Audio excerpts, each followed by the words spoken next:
Salary chapter में हमने एक ऐसा सम बनाया था कि जिसमें पूरा सैलरी एक साथ डाला हुआ है, खास करके परक्विजिट वर्क्विजिट पूरा डाला हुआ है. दैट वाज गुड सम. आज हम लोग एक पीजीबीपी का सम्स ले रहे हैं जिसमें पूरा पीजीबीपी एक साथ डालने की कोशिश है.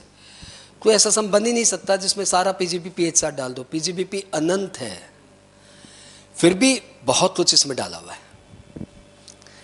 ठीक है ना. तो ये सम यदि आप एग्जाम के दिन देख के जाते हो तो आपका एक बार पीजीबीपी थॉरो रिवीजन हो जाता है. ऑब्वियसली लेंदी सम होगा, यू शुड एक्सपेक्ट इट.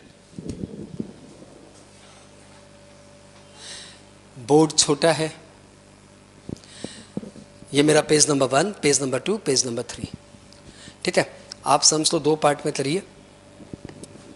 आप सम्स को दो पार्ट में करिए. बस कॉपी दीजिए मुझे. हाँ, एज इट इज़ दे दीजिए.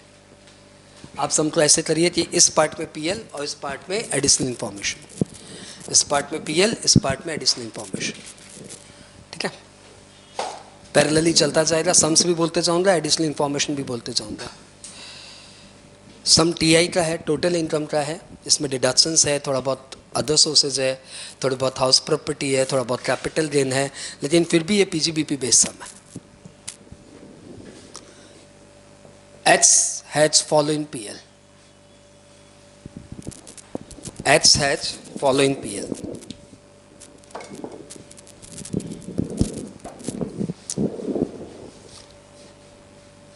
Opening stock 30 lakh.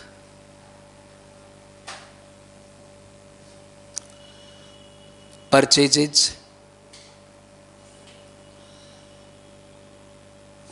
400 lakh. Additional information में जाइए. एडिशनल इंफॉर्मेशन में जाइए. Opening stock over valued. Hand writing छोटी है, वीडियो वालों प्लीज़ मदद करो, थोड़ा सा फोकस करो. Opening stock over valued by 25%. 20%. Purchase includes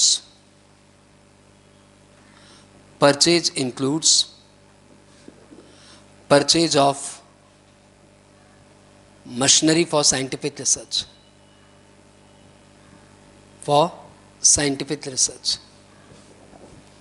Purchase includes purchase of machinery for scientific research. साथ साथ सोचते जाइए. 2. Depreciation 30 लाख. एडिशनल इंफॉर्मेशन में जाइए. Opening WDV of machinery block 80 lakh. Furniture block 40 lakh. Building block 30 lakh. Machinery block के बाजू में लिख लो 15%.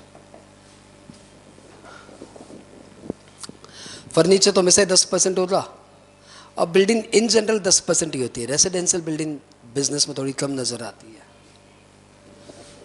2. Patent purchase 6 lakh. Repair 10 lakh. Additional information में जाइए. Repair includes capital repair of furniture 2 lakh. Furniture में मजा नहीं आएगा तुम्हें, मशीनरी करो. Of machinery 2 lakh. Installed in factory.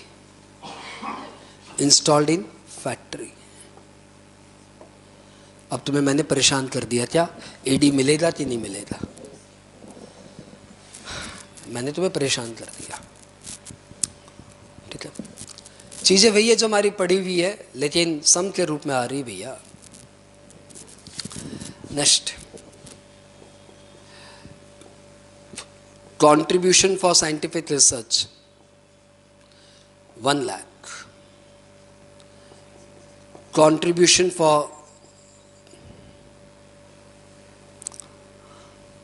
agro extension project 2 lakh. Contribution to political party 1 lakh. आया बीच में डिडक्शंस, गधे घोड़े चराओ, ATGGC. हाँ, जो अभी तक डिडक्शंस रिवाइंड नहीं किए हैं, घर पे नहीं पड़े हैं, वो लोग हो सकता है यहाँ पे अटक जाए, लेकिन इतना तो क्लियर है कि PGBP में डिसअलाउड एक्सपेंडिचर है. 2. कंट्रीब्यूशन फॉर, अरे वो कोरोना का कौन सा फंड था बताओ ना यार, PM cares fund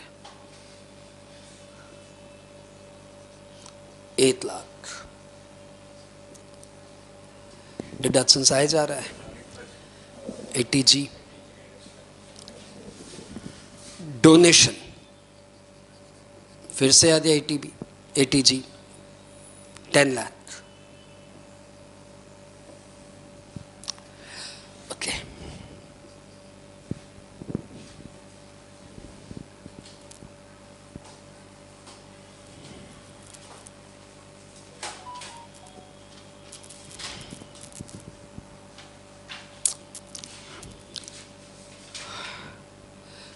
credit side में चलते हैं.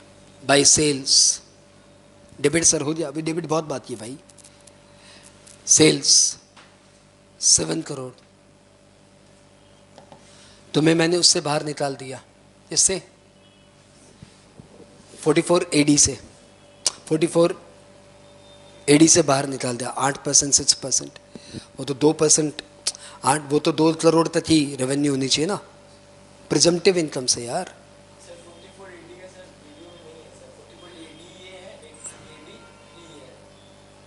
कुछ भी मत बोलो, नहीं है तो आज राधे से बात करो, और नहीं तो क्लास से बाद मेरे से बात करो. क्या इतनी बड़ी बात ऐसे छोटे में बोल रहा है? वो छपा हुआ सेक्शन हर बार आता है. By closing stock 20 lakh. Additional information, closing stock undervalued by 25%. 25%. 6. Sale includes goods withdrawn by proprietor.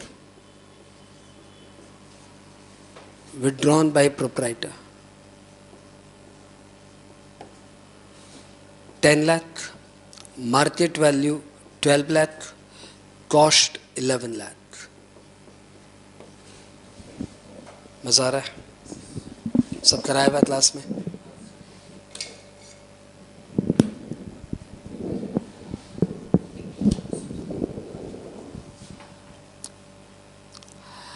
Cell of sample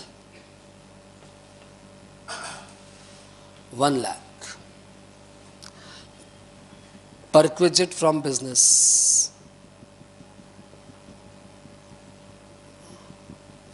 2 lakh.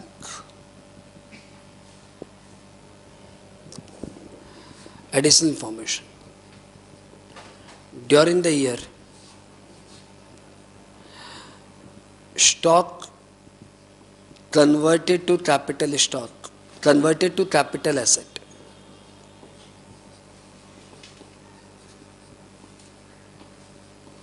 Cost 3 lakh, market value 4 lakh. याद आया कुछ? ऐसा मैंने कभी नहीं कराया, लेकिन थ्योरी पढ़ाया था. सम्स मैंने कभी नहीं कराया, थ्योरी कराया था इसका, कि बिजनेस स्टॉक को यदि आप कैपिटल एसेट में कन्वर्ट करेंगे तो difference will be the 3 lakh और 4 लाख का difference will be the PGBP income.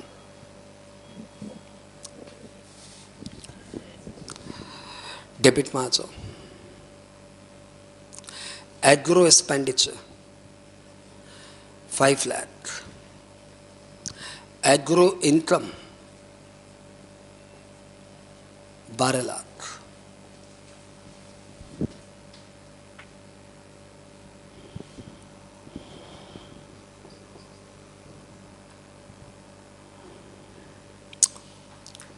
Interest on loan 40 lakh. Additional information. Interest on loan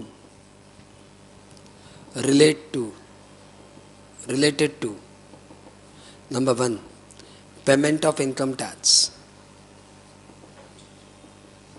1 lakh, payment of GST 2 lakh, purchase of asset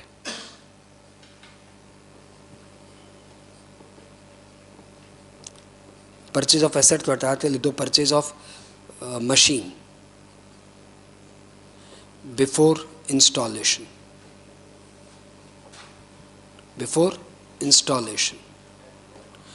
5 lakh.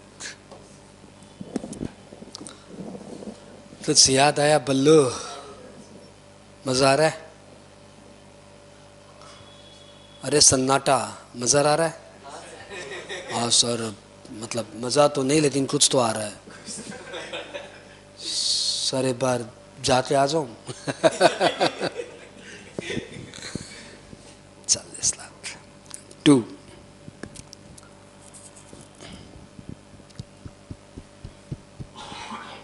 contribution for RPF चलो RPF 10 lakh. Salaries 80 lakh. Wages 200 lakhs। Contribution to pension fund, ये employ pension fund है, confuse मत हो जाना, 20 lakh.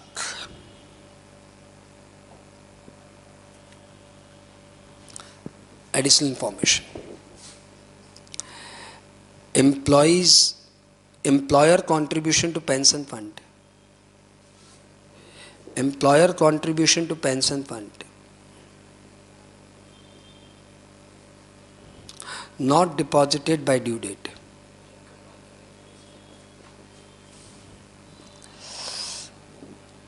not deposited by due date,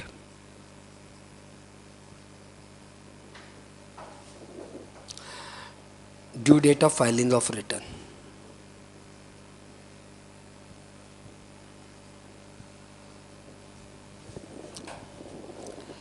सम चले जा रहा है।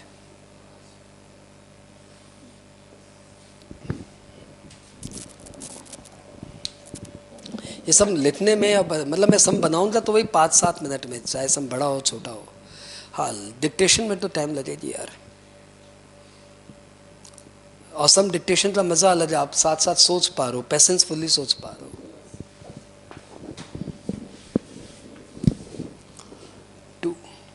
एक लाइन और लिखना है एडिशनल इंफॉर्मेशन में, इसको इरेज मार दूं, एडिशनल इंफॉर्मेशन इरेज मार दूं। हाँ हाँ, आधा इरेज मारूंगा, पूरा थोड़ा इरेज मारूंगा। Number 10, employ contribution to pension fund, pension fund 5 lakh. 5 lakh नहीं, ये 20 लाख है ना, 18 lakh. Deposited on 7 July 21, whereas due date under Pension Act was 15 April.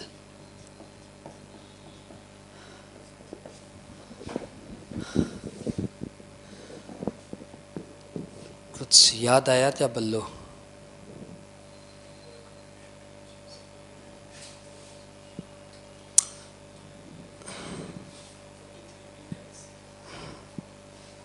Employer contribution to pension fund is governed by 43B, but employees contribution to pension fund is governed by section 36 subsection 1 clause 5A.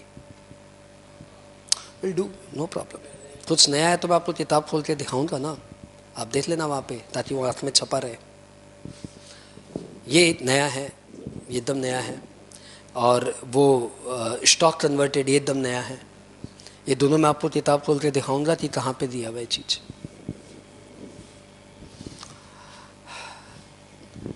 तुम्हारा favourite family planning expenditure among employees. आज जनसंख्या दिवस है, तो आज तो ये बनता है family planning expenditure among employees 5 lakh.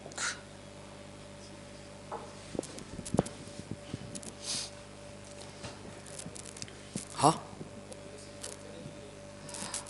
वो आप सोचिए, आपको याद आ रहा है तो बहुत अच्छी बात है.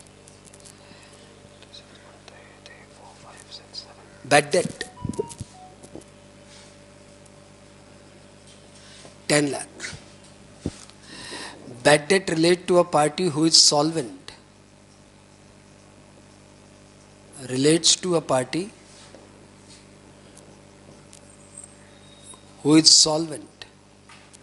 अभी तक वो solvent है, आप उसे bad debt बोल रहे हो.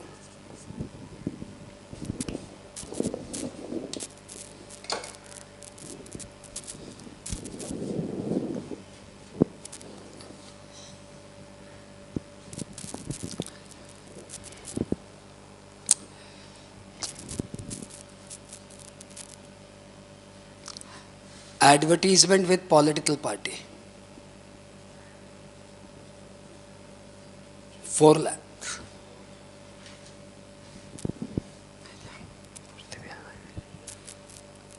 Income tax 2 lakh. Royalty 5 lakh. Advertisement 50 lakh. Additional information. Royalty paid outside India without TDS.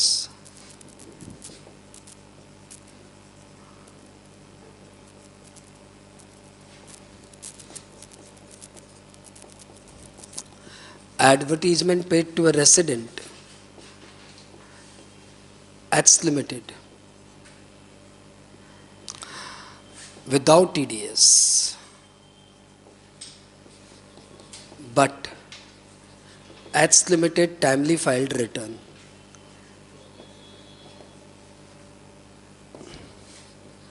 and duly paid tax. Duly paid tax मतलब जो जो इस इनकम पे टैक्स होना चाहिए था सब एक्स लिमिटेड ने दे दिया है. ऐसा सम कराया नहीं, लेकिन थ्योरी तो बताया था. हाँ, to legal expenditure 10 lakh. Additional information तो मिटाते रहना पड़ेगा भाई. बोलूँ ना सर?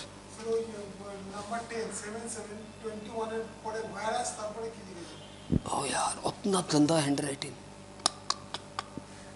छी.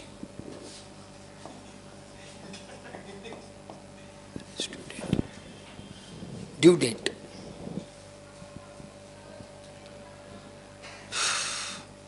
आगे बढ़े. Penalty under GST law 3 lakh. Interest under GST law 1 lakh.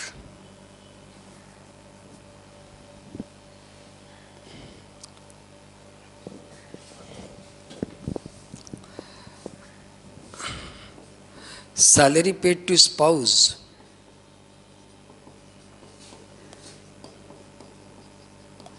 40 lakh, कितना दिया सैलरी सब मिला के? 80 लाख का सैलरी है ना? 80 लाख का सैलरी है ना?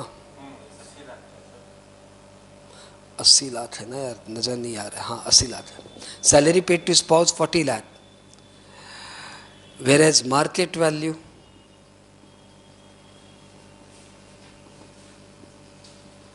is 30 lakh.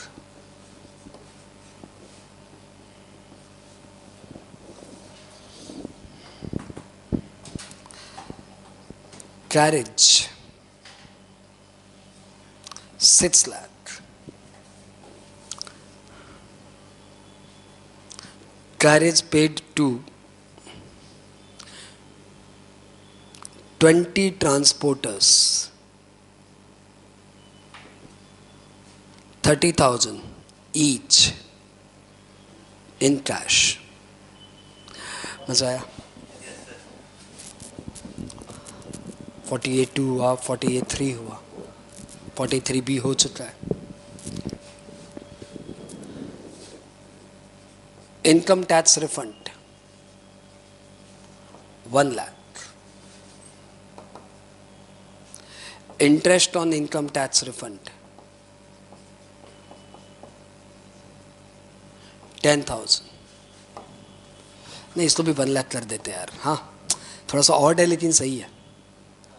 सारे डेटा लैथ्स में रहेंगे तो फटाफट सम सॉल्व होगा भाई। जीएसटी रिफंड 2 लाख भाई। Bad debt recovery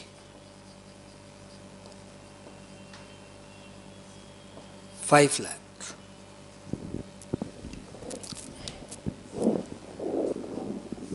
bad debt recovery 5 lakh.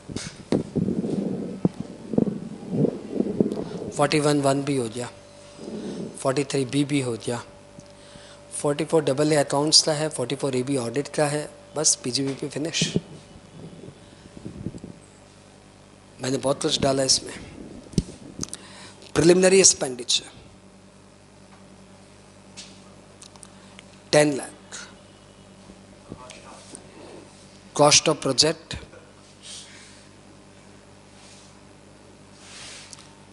200 lakhs, 300 lakhs.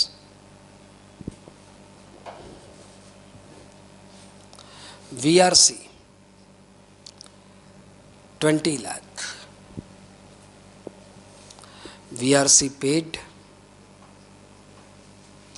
16 lakh.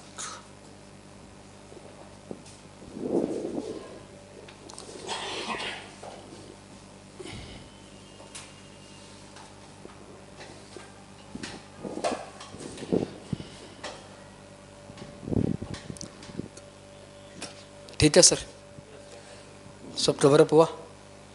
एक बार देख लो ना, कुछ छूटा है तो मुझे बता दो कि सर ये सेक्शन आपने नहीं डाला।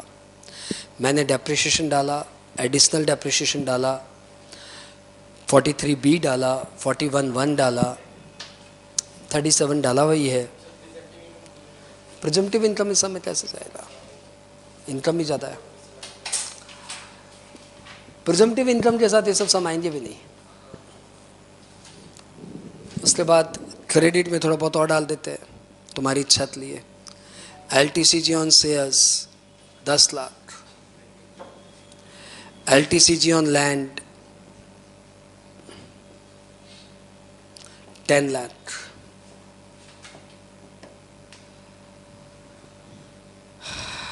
डिविडेंड रिसीव्ड या डिविडेंड 9 लाख। लॉटरी रिसीव्ड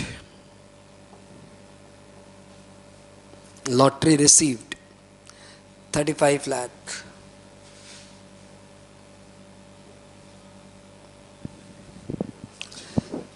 छेड़ दी वो? हाँ क्या? Lottery received 35 lakh. LTCG on shares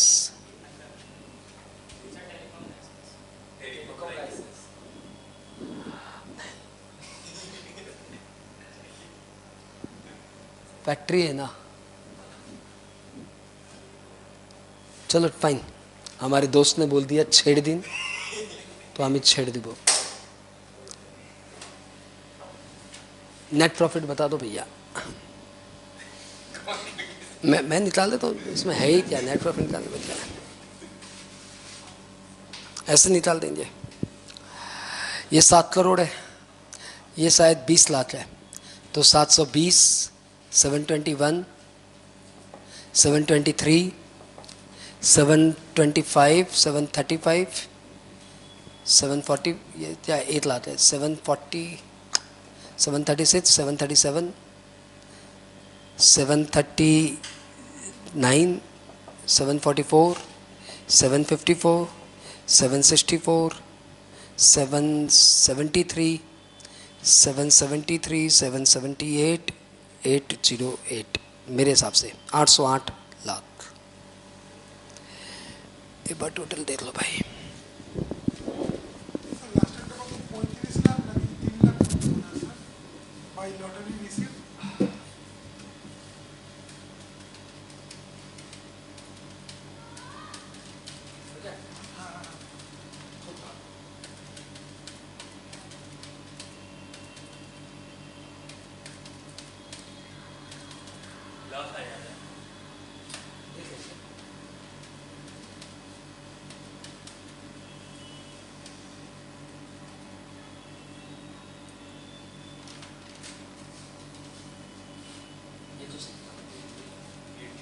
debit side में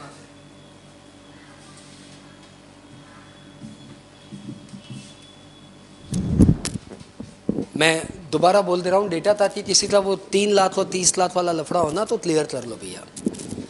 30 लाख, 430, 460, 460, 460, 466, 476, 477, 479, 480, 481,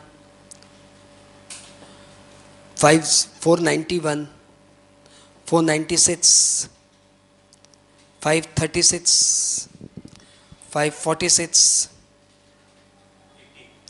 546, 546 में 80 जोड़ेंगे, 626, 626, 826, ये 200 लाख है, तो 826, 826, 846, 846, 849, 859, 863, 865, 870, 920, 930, 933, 934, 940, 950, 970, 970, 970, 970, 970। सेल्स को 8 करोड़ कर रहा हूँ, 970, 970। तो नेट लॉस आ गया, नेट लॉस आ गया 72। भैया देखो तो यही आया था तुम्हारा भी, इसको 8 करोड़ कर दिया। एक बार चेक कर लेता हूँ कैलकुलेटर में।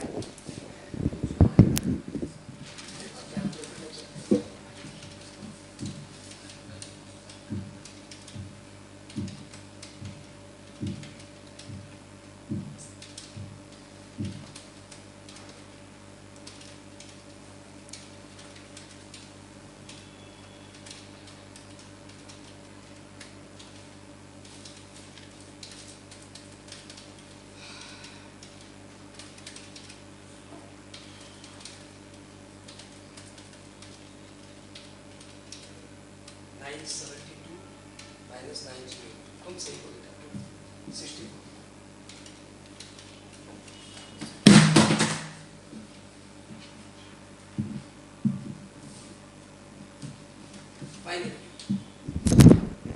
दिस इज़ आवर सम, जो अभी हमें करना है। सम डिक्टेशन में डेफिनेटली बहुत टाइम लगा, लेकिन सम बनाने में मुझे कोई टाइम नहीं लगेगा, बस मेरे पास सम होना चाहिए, ठीक है। तो मेरे पास अभी प्रॉब्लम ये है कि पीएल तो है, एडिशन इंफॉर्मेशन नहीं है। कोई बात नहीं, मैं बना दूंगा, ठीक है। स्टार्ट करें। आप लोग साथ साथ कॉपी नहीं मार रहे हो, पहले आराम से देख रहे हो, और फिनिश करते हैं अपने सम को। ठीक है, आप अपने मैट में जाइए ताकि दो चीज़ें जो आपको एकदम ध्यान ही नहीं आ रहा वो देख लो। मैट में जाइए, यदि मैट है तो, मैट नहीं है तो मैट लेके आ जाओ और देख लो एक बार। सेक्शन 28 खोलिए, पीजीबीपी का सेक्शन 28, सेक्शन 28 खोलिए फटाफट। सेक्शन 28 पेज नंबर मुझे नहीं पता, प्लीज़ खोलिए। सब पीजीबीपी चैप्टर मैट में नहीं दिया हुआ है। हाँ हाँ, ऐसा ही होता है ऐसा सम देखने के बाद। पेज नंबर शायद 112 है, चेक इट। और उसमें आप 28 में ऑलमोस्ट लास्ट में दिया हुआ है conversion of business asset into stock, conversion of stock into trade into business asset, almost last में दिया हुआ है। देखो आप कहीं पे नहीं, सर एक बार मैट दिखाओ, मैं आपको बताता हूँ। भाई पास ऑन करना ना। अरे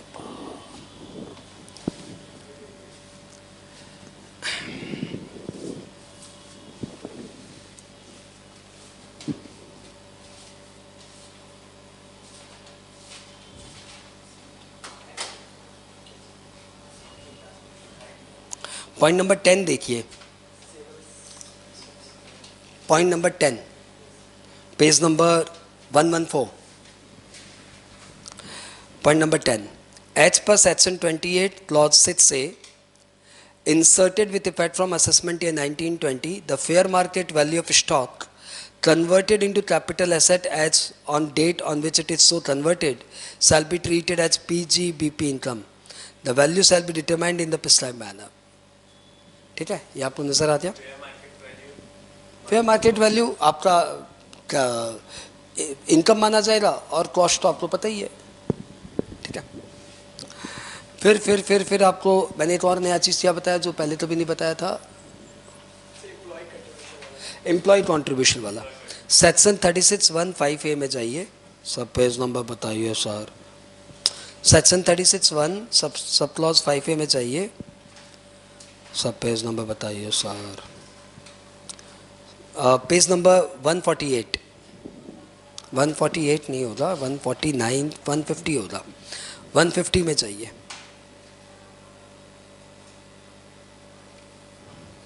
ठीक है, आपकी कॉपी में भी लिखा है ये चीज़, कॉपी में मैं पेज नंबर नहीं बता पाऊंगा इसलिए नहीं बोल रहा हूँ। देखिए उसमें दिया हुआ है, income includes any sum received by SSE from its employees as contribution to any provident fund or superannuation fund or any fund set up under the provision of employees state insurance or other fund for the welfare of such employees. As per section 36(1)(5)A, employees' contribution towards this shall be allowed as deductions if such sum is deposited by employer to the relevant fund on or before due date. ठीक है, आपकी copy में दिया हुआ है कि employees contribution जब salary से काटा तब इनकम माना जाएगा और यदि टाइमली डिपॉजिट कर दिया तो एक्सपेंडिचर माना जाएगा। सर आप बोल रहे तो लिखा है वही होगा, नहीं सच्ची में लिखा हुआ है, मैं बोल रहा हूँ इसलिए नहीं लिखा हुआ है। ओके, और इस सम को साथ साथ करते हैं। और इस सम से आपने क्या क्या सीखा नोट में लिखना बाद में।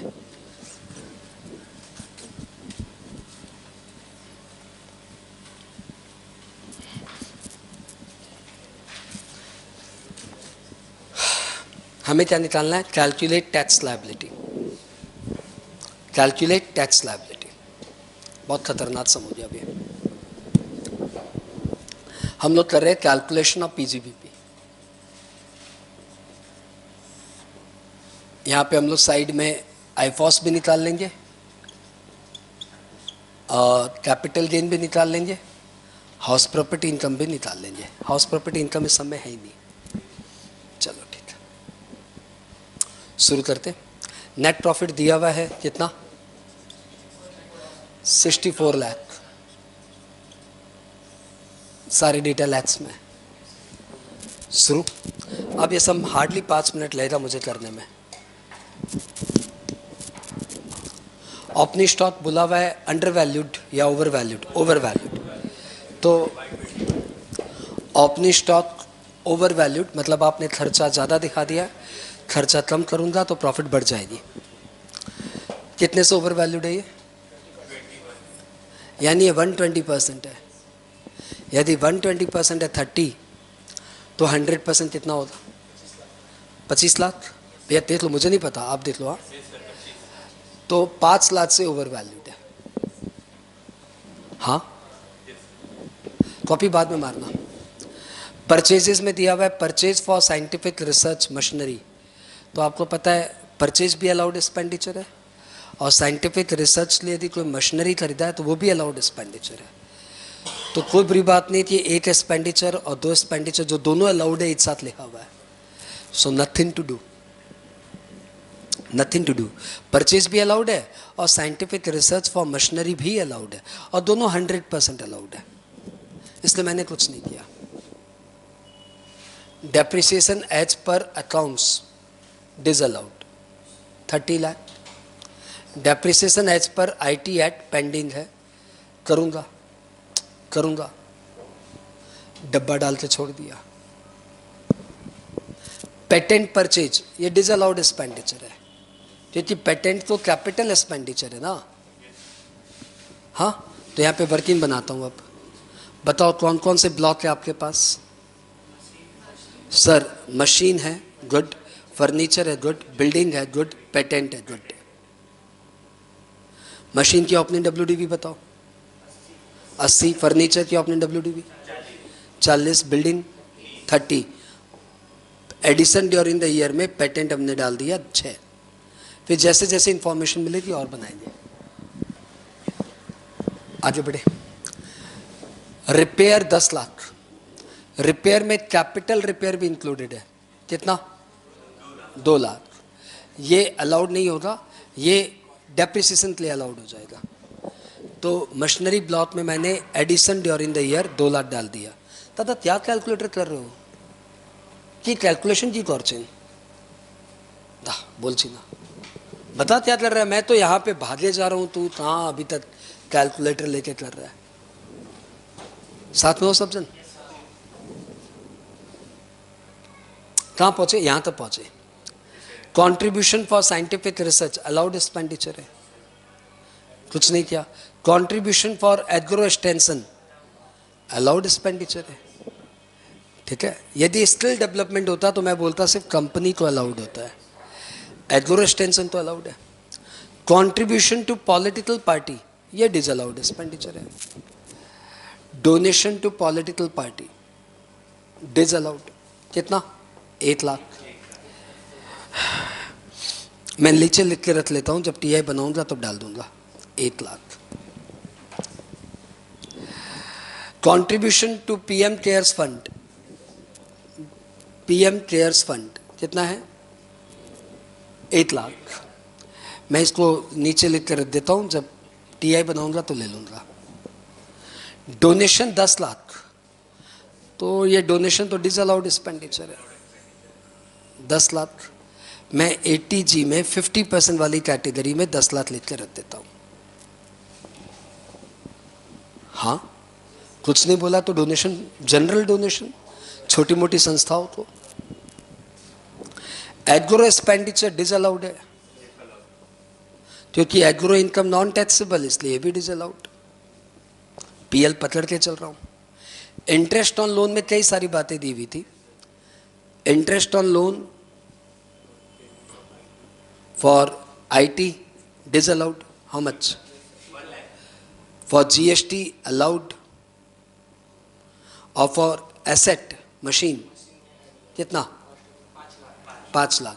तो इंटरेस्ट मशीन के कॉस्ट में ऐड हो गया, क्योंकि interest on loan to acquire a capital asset before installation of the asset shall be capitalised, ठीक है। सब में शायद एक इंफॉर्मेशन मिसिंग है, कितने का मशीनरी लिया दिया नहीं है, सब में लाइन ऐड करो। Machinery purchase during the year, machinery purchase during the year, additional information, machinery purchase during the year 25 lakh, 25 lakh on 7/12/20, on 7/12/20, ठीक है। तो वो भी यहाँ पे डाल देते हैं। मशीन परचेज कितने का? 25 लाख। दादा ये कोई भूल से भी नहीं पढ़ पाएगा क्या, ये मशीन है? हाँ? सर ये तो मतलब हार्ट बीट नजर आ रहा है, अब मशीन है। चलो आगे बढ़े, यहां तक थे। इंटरेस्ट इज ओवर, पीएल को पकड़ के चलो तो आसान है। Contribution for RPF additional information में पढ़ो कब दिया, तो सर इसको लेके कुछ नहीं बोला हुआ है। एडिशनल इंफॉर्मेशन में पेंशन फंड कब दिया हुआ है, तो मान लिया कि आरपीएफ आपने टाइमली दिया होगा, ठीक है, मान लिया आपने आरपीएफ टाइमली दिया होगा इसलिए अलाउड है। सैलरीज 80 लाख अलाउड है, लेकिन एडिशनल इंफॉर्मेशन पढ़ो, उसमें दिया हुआ है सैलरी आपने वाइफ को दिया 40 लाख जिसकी मार्केट वैल्यू है 30 लाख, तो यहाँ पे आपने अपनी वाइफ को ज़्यादा सैलरी दे दी, 48(2) सैलरी टू वाइफ 10 लाख रुपए डिसअलाउड हो जाएंगे। Excess payment to related persons, आसान है। वेजेस आपने जो दिया है वो अलाउड एक्सपेंडिचर है, कुछ बोला हुआ तो नहीं एडिशनल इंफॉर्मेशन, तो पूरा 200 करोड़ 200 लाख अलाउड एक्सपेंडिचर है। कंट्रीब्यूशन फॉर पेंशन फंड, इसमें बोला हुआ employer contribution to pension fund आपने ड्यू डेट के बाद जमा किया है, disallowed. Employer contribution to pension fund 20 lakh रुपए डिसअलाउड, क्यों? क्योंकि आपने due date of filing of return के बाद में पेमेंट किया, 43B आ गया। हाँ, इसी रिगार्ड में दिया हुआ है employees contribution to pension fund भी आपने रेस्पेक्टिव एक्ट की जो ड्यू डेट थी उसके बाद पेमेंट किया है। तो employees contribution to pension fund जब आप सैलरी से काटते हो तो आपकी इनकम बन जाती है, और यदि आप टाइमली जमा कर दो तो एक्सपेंडिचर बन जाता है। तो यदि आपने टाइमली जमा कर दिया तब तो न ये इनकम है न एक्सपेंडिचर है, जीरो इफेक्ट। लेकिन यदि आपने काट लिया और टाइमली जमा नहीं किया तो ये आपकी इनकम को बढ़ा देगा। तो आपने employ contribution to pension fund ये आपने टाइमली जमा नहीं किया, इसलिए आपकी इनकम बन जाएगी। शायद 18 लाख है, 18 लाख आपकी इनकम होगी। Refer section 36 subsection 1 clause 5A, ये आप अपने कॉपी में भी देख सकते हो, एकदम क्लियरली दिया हुआ वहाँ पे। Debit side continued, family planning expenditure, तो सेक्शन 36(1)(9) फैमिली प्लानिंग एक्सपेंडिचर ये अलाउड है सिर्फ कंपनी को, और आप ठहरे इंडिविजुअल, आपकी तो वाइफ है, मतलब एम्प्लॉयड आप इंडिविजुअल है, कंपनी की वाइफ थोड़ी होती है। तो फैमिली प्लानिंग एक्सपेंडिचर डिसअलाउड। हाँ, बैड डेट, बैड डेट आपकी पार्टी सॉल्वेंट है फिर भी आपने बैड डेट दिखा दिया है, अलाउड है, कोई प्रॉब्लम नहीं है। बैड डेट में पार्टी का इंसॉल्वेंट होना जरूरी नहीं है, बैड डेट में पार्टी सॉल्वेंट है तब भी अलाउड है, तो फाइनली अलाउड है। Advertisement with political party disallowed, 37(2)(B advertisement with political party disallowed, 4 lakh, इसका कोई डिडक्शंस नहीं मिलता, ये ATGGC में क्वालिफाई नहीं करता। Donation to political party ATGGC में क्वालिफाई करता है, advertisement with political party ATGGC में क्वालिफाई नहीं करता। Income tax disallowed, section 40 clause A disallowed, 2 lakh. Royalty आपने आउटसाइड इंडिया पेमेंट किया विदाउट TDS तो 30% disallowed, sorry outside India 100% disallowed, 5 lakh. Section 40 clause A, साथ में हो, यहां तक हो गए? कुछ टफ लग रहा था क्या? सर आप बनाइए ना, ये सब मत सोचिए।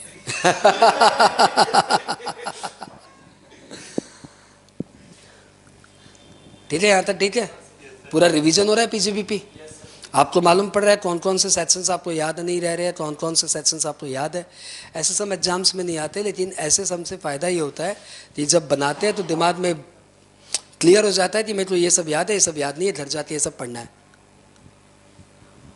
ओके,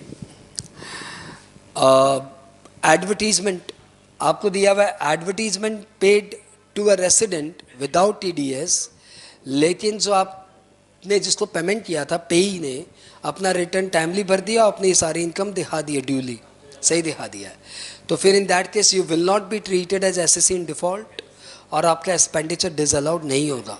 ये आपने टीडीएस चैप्टर में भी पढ़ा, पीजीबीपी चैप्टर में भी पढ़ा। नीचे नोट लिखना पड़ेगा, यहाँ पे मैं कुछ नहीं कर रहा हूँ। लीगल एक्सपेंडिचर 10 लाख कुछ दिया हुआ है, देखो तो याद नहीं आ रहा है। लीगल एक्सपेंडिचर कुछ नहीं दिया हुआ है, तो legal expenditure is allowed. Penalty under GST ये नहीं अलाउड होगा। पेनल्टी अंडर जीएसटी ये अलाउड नहीं होगा। 3 लाख। इंटरेस्ट अंडर जीएसटी ये अलाउड है, जीएसटी अलाउड है, इंटरेस्ट ऑन जीएसटी अलाउड है, पेनल्टी किसी भी लॉ के अलाउड नहीं है। साथ में हो? कैरेज आपने कैश में पेमेंट किया पूरा कैरेज, लेकिन एक पार्टी को पेमेंट नहीं किया, 20 पार्टी को अलग अलग ट्रांसपोर्टर को 30-30 हज़ार रुपया कैश दिया। आपको पता है ट्रांसपोर्टर को 35 हज़ार रुपये तक कैश देना अलाउड है, नॉर्मली 10 हज़ार, लेकिन ट्रांसपोर्टर को 35,000 तक कैश देना अलाउड है।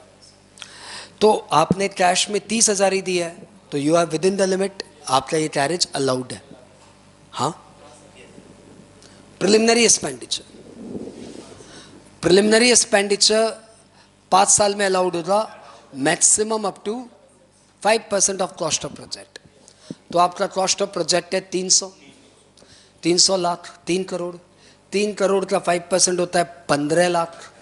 आपका preliminary expenditure with in limit है, आपका preliminary expenditure with in limit है, तो दैट मीन्स 10 लाख अलाउड है, 15 लाख तक प्रिलिमिनरी एक्सपेंडिचर अलाउड है। आपने खर्चा 10 लाख ही किया है तो 10 लाख अलाउड है, लेकिन ये अलाउड होगा 5 सालों में, तो 2 लाख रुपये अलाउड है, और एज पर अकाउंट जो आपने लिखा है वो डिज अलाउड है। As per account disallowed, as per IT act 2 lakh रुपये अलाउड। याद आया? As per accounts 10 lakh disallowed, as per IT act जितना दिया 2 lakh allowed. VRC as per accounts disallowed 20 lakh, और जितना आपने पे किया VRC under section 35 DDA allowed होगा, जितना आपने पे किया वो 5 साल में अलाउड होगा। आपने पे किया है 16 लाख, सब में पढ़ लो, आपने पे किया है 16 लाख। एडिशनल इंफॉर्मेशन दो सर, ये मेरी क्वालिटी है, मैं सम बनाता हूँ, सम पढ़ता हूँ तो मुझे डेटा याद रहते हैं, आपको देखना पड़ रहा है, थोड़ा बहुत तो मुझे भी देखना पड़ता है, लेकिन डेटा याद रहना बहुत ज़रूरी है सम में, उससे टाइम बचती है, सम जल्दी सॉल्व होता है। तो 16 लाख डिवाइडेड बाई 5, 3.2 अलाउड है। इस तरीके से हमने डेबिट साइड पूरा हैंडल कर लिया। आई होप यहाँ तक आपको ज़्यादा टफ नहीं लगा। हाँ, क्रेडिट में आते हैं। सेल्स में बोला हुआ है कि आपका कुछ गुड्स विड्रॉ हुआ है for personal use. Sale includes goods withdrawn by proprietor, जिसकी आपको मार्केट वैल्यू दिया हुआ है 12 लाख, कॉस्ट है 11 लाख, आपने विड्रॉ किया 10 लाख पे। गुड्स आपको विड्रॉ करना पड़ेगा कॉस्ट पे। आपने 10 लाख पे विड्रॉ किया, उसका कॉस्ट है 11 लाख, 11 लाख पे विड्रॉ करना चाहिए। यानी जो आपने सेल 10 लाख दिखाया है वो सेल 11 लाख होना चाहिए। यानी 1 लाख से इनकम आपकी कम शो की गई है। आप अपने आप को गुड्स 11 लाख का गुड्स 10 लाख में थोड़ी दे सकते हो। You can not book loss like this. तब तो लास्ट में जो भी स्टॉक बचेगा विड्रॉन बाय प्रोप्राइटर लॉस पे बुक कर ले, ऐसे थोड़ी होगा। तो गुड्स विड्रॉन बाय प्रोप्राइटर,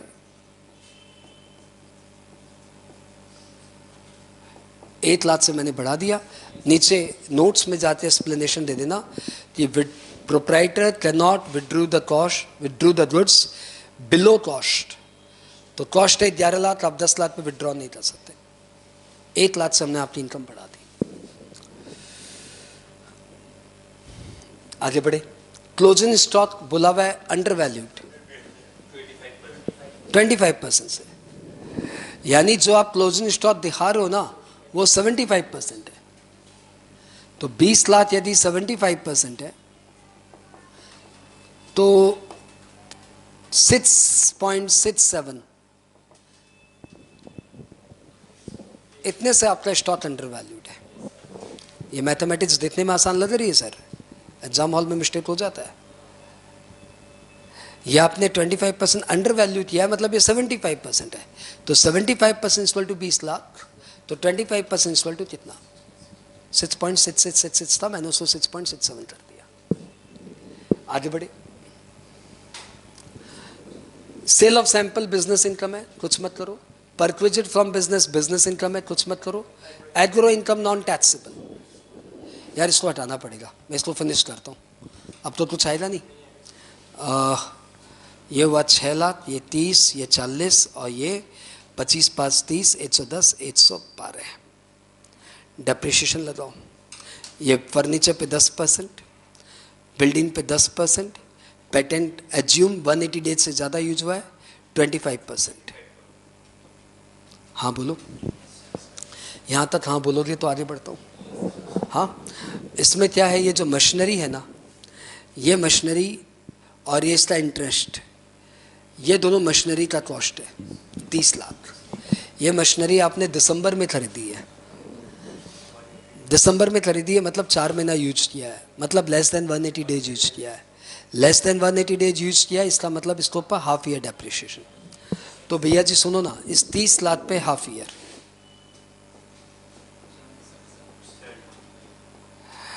ये हो गया 2.25, और इस 82 लाख पे 15%, तो ये हो गया 1.23, 12.30। चेक करो, यहाँ तक ठीक? कोई डाउट है तो यहाँ पे पूछ लो भैया, दादा ठीक हो रहे हो इनसे। अरे सुनना, 82 लाख पे 15% और 30 लाख पे हाफ ईयर। हाँ, लेकिन ये जो है ना, ये न्यू मशीनरी है, तो न्यू मशीनरी पे एडिशनल डेप्रिशिएशन मिलेगा। लेकिन आपने लेस देन 180 डेज यूज किया, इसलिए हाफ ईयर का एडिशनल डेप्रिशिएशन मिलेगा। 30 लाख के ऊपर 10% है, 3 लाख। हाँ, और ये जो आपने कैपिटल रिपेयर किया ना, ये सेकेंड हैंड मशीन पे डेफिनेटली कैपिटल रिपेयर हुआ है, तो इस पे एडी नहीं मिलेगा। कैपिटल रिपेयर मतलब क्या, पुरानी मशीन को एकदम रिनोवेट कर दिया, यानी हाँ पुरानी मशीनरी थी। सेकेंड हैंड मशीन पे एडी नहीं मिलेगा। तो सब मिला के आपका डेप्रिसिएशन अलाउड हो गया 12 3 15 2 17 17.55, 17.55। सर बहुत छोटा लिखे आपने। अच्छा दोबारा बोल देता हूँ ना, सुन लो, 17.55। तो आपका टोटल डेप्रिसिएशन हो गया 17 लाख, 21 लाख, 24 लाख, 25 लाख, 26 लाख, 5,000। देख लो भैया मैथमेटिक्स।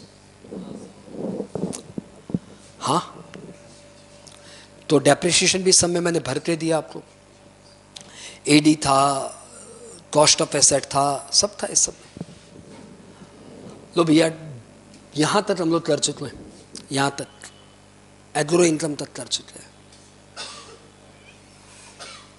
एग्रो इनकम तक कर चुके हैं। कहाँ है वो? एग्रो इनकम किए नहीं, खाली यहाँ तक किया है। एग्रो इनकम लिखने का जगह नहीं बचा, तो फिर हम लोग वहाँ आ गए। भैया डेप्रिसिएशन का फोटो ले लो, फिर डेप्रिसिएशन डिलीट करने वाले हम पूरा। वो राइट हैंड साइड वाला भी 17.55 जहाँ पे कैलकुलेशन करके दिया ना, वो भी देख लेना। डेप्रिसिएशन अब हटने वाला है। 80GGC, 80G, 80G ये सब हटा दूंगा, अभी जगह नहीं मेरे बोर्ड पे।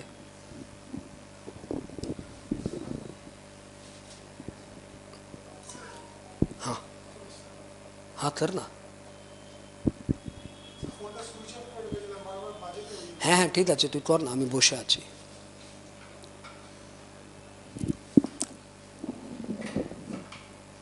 मेरा बंगाली ठीक हो रहा है क्या? सुधर रहा है मेरा बंगाली? वो हंस रहा है। भाई तेरा टैच सुधर रहा है, तुम पूछता तो हम तुझको ईमानदारी से हाँ या ना बोलता, तुम मेरे ऊपर हंस रहा है बस इसलिए क्योंकि तुझे बंगाली आता है, मुझे नहीं आता। देख भाई, बंगाल में रहना तो सीखना ही पड़ेगा। बोलना आ रहा है कि नहीं आ रहा है? একটু ভালো হচ্ছে, একটু একটু सुधरने को क्या बोलता है? একটু ना ना, सुधर रहा है क्या, उसको बंगाली में क्या बोलता है? सुधरना ही बोलते हैं, बट सुधरना तो हिंदी वर्ड है। একটু ভালো হচ্ছে।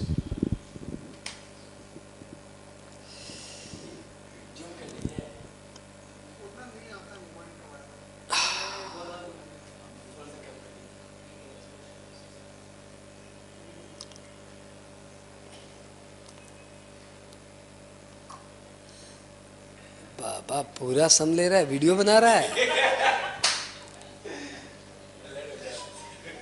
बात था सिर्फ डेप्रिसिएशन लेने का, तुम तो पूरा ले लिया यार, ये चीटिंग है।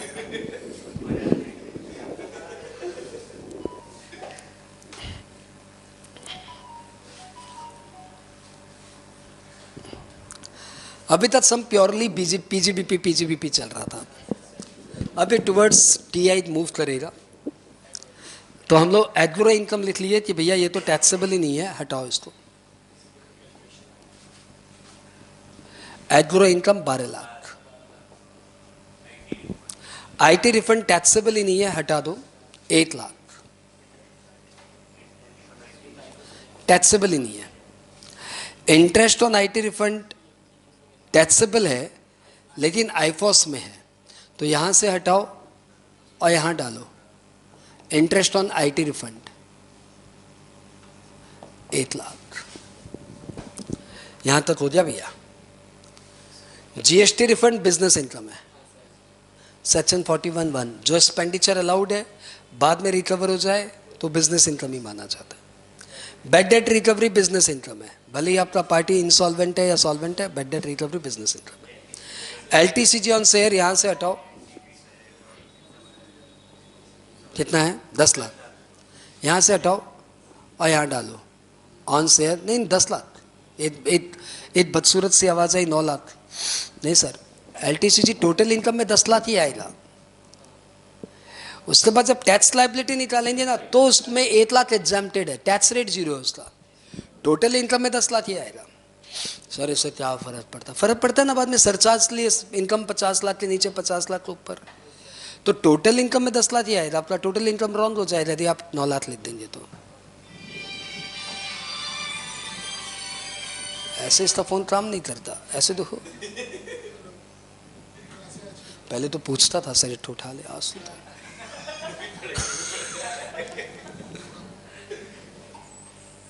LTCG on share over, LTCG on land,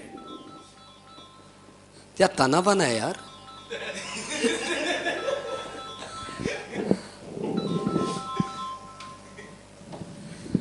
LTCG on land 10 lakh, 10 lakh. उसके बाद डिविडेंड 9 लाख, या आईफॉस में जाएगा, यहां से हटाइए 9 लाख। ये आप 2 हाथ से नहीं करेंगे ना, हाथों हाथ नहीं करेंगे ना तो मिस्टेक होने की चांसेस है। लॉटरी रिसीव्ड यहां से हटाइए, पीजीबीपी से हटाइए 35, लेकिन जब आईफॉस में डालेंगे तो 50 कर दीजिए, क्योंकि ये तो ग्रॉसअप करना पड़ता है। 50 लाख हमने पीएल को पूरा कवर अप कर लिया। एक बात एडिशनल इंफॉर्मेशन में देखते क्या क्या रह गया। एडिशनल इंफॉर्मेशन आपके पास है, आप देखिए क्या क्या रह गया, प्लीज़ ईमानदारी से बताइए। आपने ओपनिंग स्टॉक देख लिया, परचेजेस देख लिया, रिपेयर देख लिया, प्लीज़ मेरे पास नहीं, आप देख के बताओ ना। नहीं यार छूटा है। ओपनिंग स्टॉक देख लिया, परचेज देख लिया, ओपनिंग डब्ल्यूडीवी देख लिया, रिपेयर देख लिया, क्लोजिंग स्टॉक देख लिया, गुड्स विड्रॉन बाय प्रोप्राइटर हो गया, during the year sell goods withdrawn by proprietor हो गया, जीएसटी इंटरेस्ट ऑन लोन का आपका ट्रीटमेंट हो गया, employer contribution to pension fund, employees contribution to pension fund हो गया, बैड डेट रिकवरी हो गया, रॉयल्टी हो गया, एडवर्टीजमेंट हो गया, सैलरी पेड टू वाइफ हो गया, कैरेज पेड इन कैश हो गया, कॉस्ट ऑफ प्रोजेक्ट हो गया, वीआरसी हो गया, मशीन परचेज हो गया। एक ही बचा अपना स्टॉक, जो कैपिटल एसेट में कन्वर्ट हो गया। तो stock converted into capital asset कितना?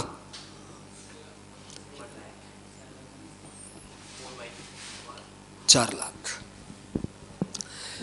माइनस 3,00,000 क्यों नहीं कर रहे सर? 1,00,000 की बात थी ना। बिजनेस इनकम 1,00,000 ही माना जाएगा। बिजनेस इनकम 1,00,000 ही माना जाए। क्योंकि मेन टॉपिक चल रहा है, कहाँ छोटे मोटे में बैठा है, फिर बाद में ये कौन बताएगा? बिजनेस इनकम कितना माना जाएगा? 1,00,000 माना जाएगा। 4 माइनस 3, सही सोच रहे हो, थ्योरी सही है, 1,00,000 इनकम है। लेकिन प्रैक्टिकली क्या हो रहा है, जो आपने स्टॉक खरीदा है वो तो परचेज में इंक्लूडेड है। तो फिर 3,00,000 तो ऑलरेडी पीएल में डेबिट हुआ है। वही तो स्टॉक कन्वर्ट हुआ है। मतलब क्या था, बिजनेस में स्टॉक पड़ा था, आपने बोला इसको एसेट बना देते हैं।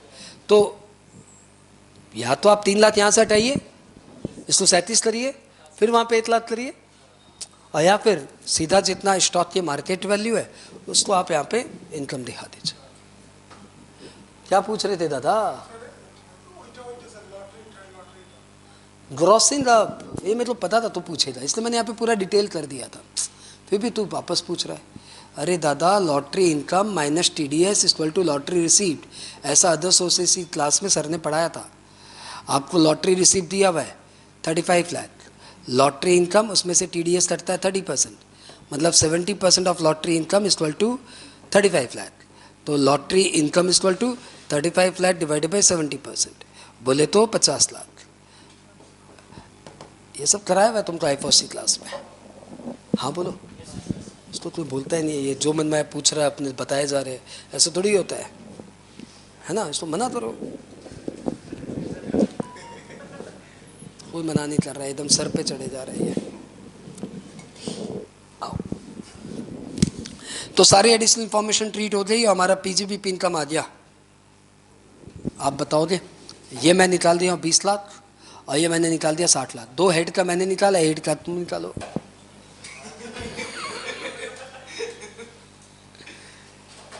पिक्चर अभी बाकी है मेरे दोस्त, सम तो डिलीट मार दूं ताकि TI बना पाएंगे अपने यहाँ पे। अरे आंटी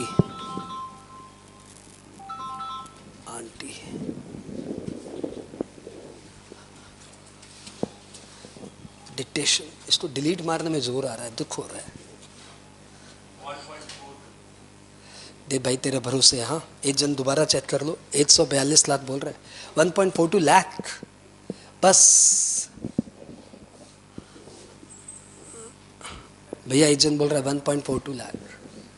एक बार चेक कर लो 2 जन।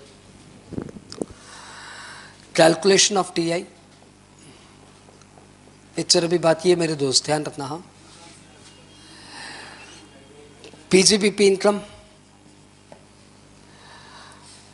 भैया कोई बता नहीं रहे हो, यही है क्या 1.42? कर ले। अरे इतना ऐतिहासिक सम रॉन्ग हो जाएगा, अच्छा लगेगा तुझे?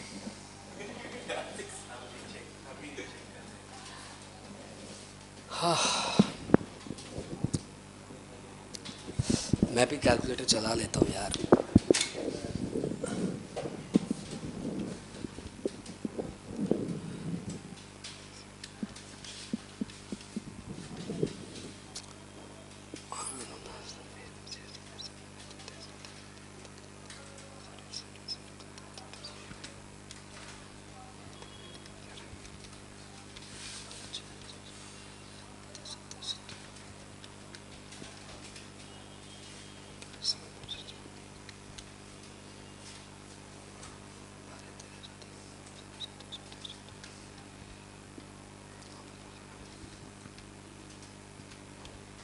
वन 1.42, क्या बात। 1,42,000 मेरी PGBP इनकम है। आईफॉस मेरी इनकम है 60 लाख और कैपिटल गेन की मेरी इनकम है 20 लाख। मेरी जीटीआई हो गई 81.42। पिक्चर अभी बाकी है मेरे दोस्त। आपने ATGGC में डोनेशन दिया है पॉलिटिकल पार्टी को, कितना याद नहीं आ रहा है, 8 लाख। इस 8 लाख का 100% आपको डिडक्शंस मिल जाना चाहिए, ले लो 1 लाख।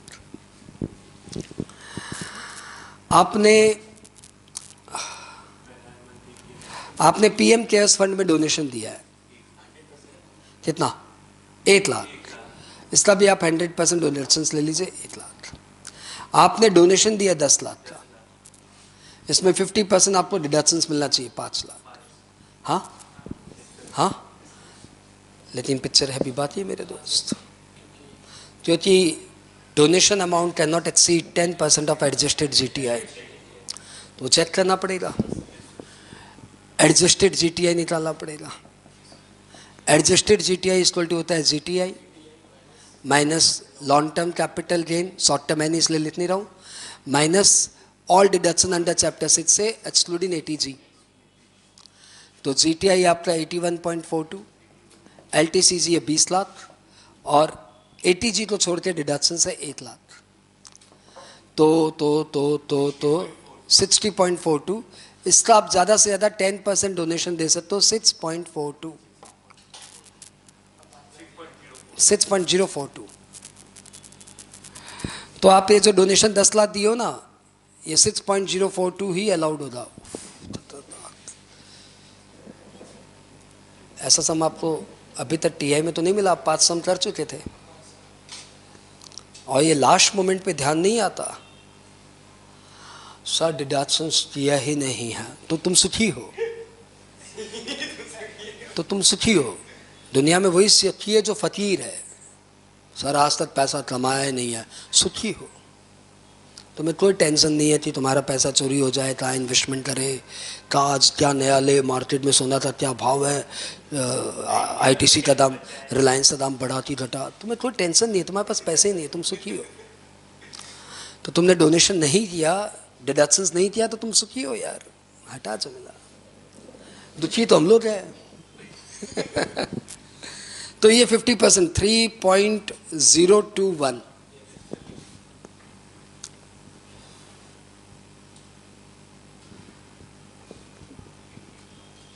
आगे बढ़े, और कोई डिडक्शंस है?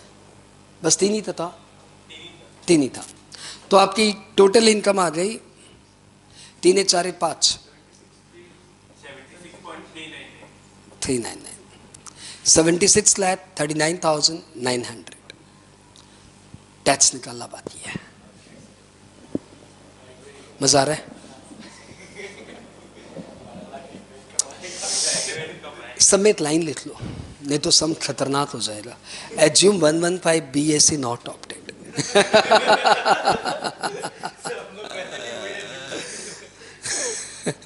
Assume 115 BSc not opted.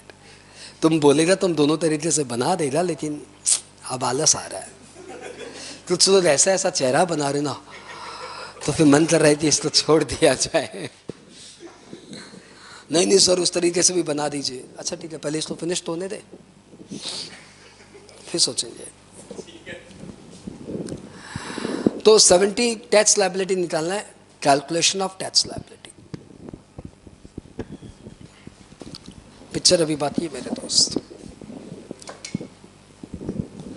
आपकी 76.399 का ब्रेकअप करना पड़ेगा। तो देखो आपकी इनकम है लॉटरी वाली 50 लाख, इस पे 30% फ्लैट लगता है। आपकी है LTCG ऑन शेयर 112A वाला 10 लाख। आपका LTCG ऑन लैंड है कितना, 10 लाख। और आपकी स्लैब रेट वाली इनकम है, अदर इनकम है बची हुई 50, 60, 70, 6.399। हाँ क्लास सम इतना ही सही होता, लेकिन वो एग्रो इनकम PL में पड़ा है, वो इस सम को भयंकर बना चुका है। एग्रो इनकम बताओ क्या है, PL में कितना है, 12 लाख। डेबिट में एग्रो एक्सपेंडिचर भी है 5 लाख, नेट में एग्रो इनकम कितनी है 7 लाख। एग्रो इनकम होने पे क्या करता है पता है ना, आपकी इनकम में एग्रो इनकम जोड़ के पहले टैक्स निकालिए, फिर एग्रो इनकम में 2.5 लाख जोड़ के टैक्स निकालिए, दोनों के टैक्स को माइनस करिए, जो आंसर आएगा वो। एग्रो इनकम कितनी है 7 लाख। ठीक है, करेंगे। इसके ऊपर 30% लगेगा, इसमें कोई डाउट नहीं है। इस पर 9 लाख पे 10% लगेगा, कोई डाउट नहीं है। और इसमें 20% लगेगा, कोई डाउट नहीं है। इसमें एग्रो इनकम कर को राते नक्की करे, एग्रो इनकम इनको अफेक्ट नहीं करेगा। तो 6.399 प्लस एग्रो इनकम मिलाते टैक्स बताइए, 13.399 पे टैक्स बताइए। अरे करो ना, 10 लाख पे 12,500, 3.99 पे 3.399 पे 30%। मैं एक बार माइक रखता हूँ।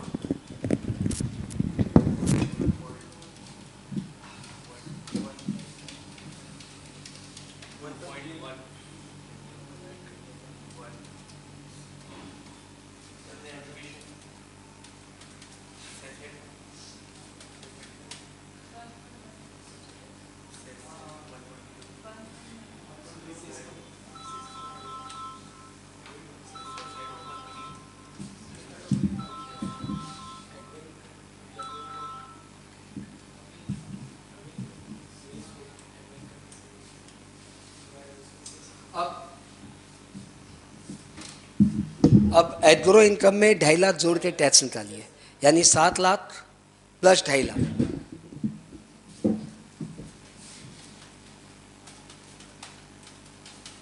9,50,000 टैक्स।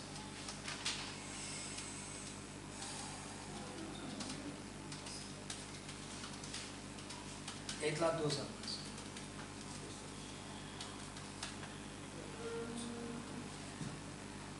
इसका दोनों जोड़ नहीं लगाए थे।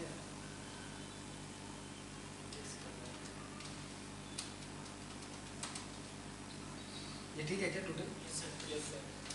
9,50,000 पे टैक्स हो गया।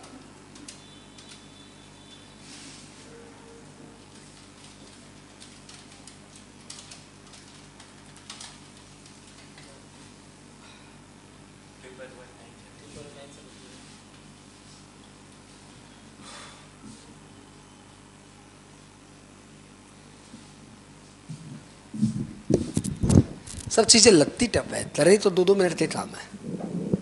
हाँ बोलो। आपने क्या किया, पहले आपने आपकी इनकम और एग्रो इनकम जोड़ के टैक्स निकाला। 13,39,900 पे टैक्स ऐसे होता, 10 लाख पे 8,12,500 और 3 लाख पे समथिंग 3,39,900 पे 30%, दोनों मिला के आपका टैक्स हुआ 2,14,470। फिर आपकी एग्रो इनकम में एग्जम्प्टेड सिलिंग 2.5 लाख जोड़ के टैक्स निकालिए, 9,50,000 पे टैक्स होता है 1,02,500। This minus this is equal to your tax liability. तो 6,39,900 पे 6,39,900 पे एग्रो इनकम का इफेक्ट देते हुए टैक्स होता है 1,11,970।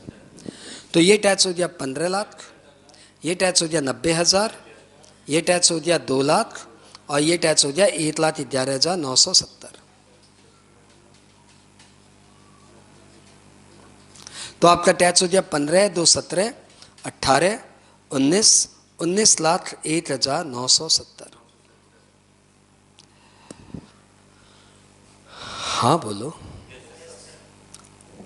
ठीक है, सरचार्ज तो लगेगा 10%, क्योंकि आपकी इनकम 50 लाख से ज़्यादा है। 190197 ये हो गया 20 लाख 167। इसको ऊपर सेस तो लगेगा 4%।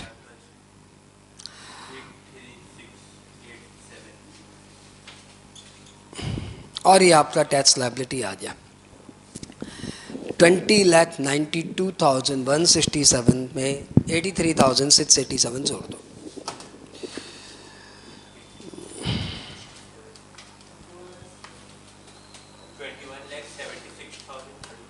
21,75,854 है ना। 21,75,854।